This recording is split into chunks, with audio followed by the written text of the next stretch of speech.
तर आज मुंबईमध्ये मनसेचा एक मेळावा आयोजित करण्यात आलाय। मनसे अध्यक्ष राज ठाकरे आज संबोधित करणार आहेत। राज ठाकरे कार्यकर्त्यांना काय कानमंत्र देतात हे सुद्धा पाहणं तितकंच महत्त्वाचं ठरणार आहे।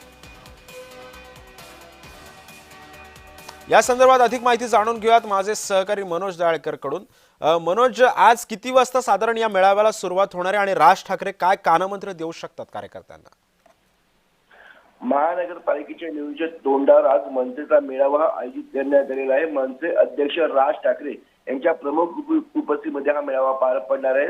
आज सकाळी 9:30 वाजता रंगशाला येथे हा मेळाव्याला सुरुवात होईल आणि यावेळी मनसेचे सर्व नेते, सरचिटणीस, सचिव, उपाध्यक्ष, शाखा अध्यक्ष, सर्व विद्यार्थी सेना आणि प्रमुख पदाधिकारी उपस्थित राहणार आहेत। आणि यावेळी तर उबाटा गट आणि मनसे यांच्या युतीनंतर आपण बघितलं राज ठाकरे मनसे मेळाव्याला संबोधित करणार आहेत आणि राज ठाकरे या मेळाव्यामध्ये विरोधकांची कशा प्रकारे विकेट घेतात याकडे सर्वांचं लक्ष लागलं। तसंच आपण मेळाव्यामध्ये राज ठाकरे सर्वांना काय आदेश देतात आणि कशा प्रकारे या निवडणुकीत सामोरं झालं हे देखील पाहणं महत्त्वाचं ठरलं, कारण की ही महत्त्वाची निवडणूक आहे आणि यामध्ये दोन्ही ठाकरे पहिल्यांदा एकत्र आलेले आहेत भरपूर वर्षानंतर। आणि त्यानंतर आपण बघितलं तर या मेळाव्यामध्ये कशा प्रकारे उत्तर देतात राज ठाकरे हे देखील पाहणं तेवढंच महत्त्वाचं ठरणार आहे। नक्कीच। धन्यवाद मनोज, तुम्ही दिलेल्या अधिक माहितीबद्दल।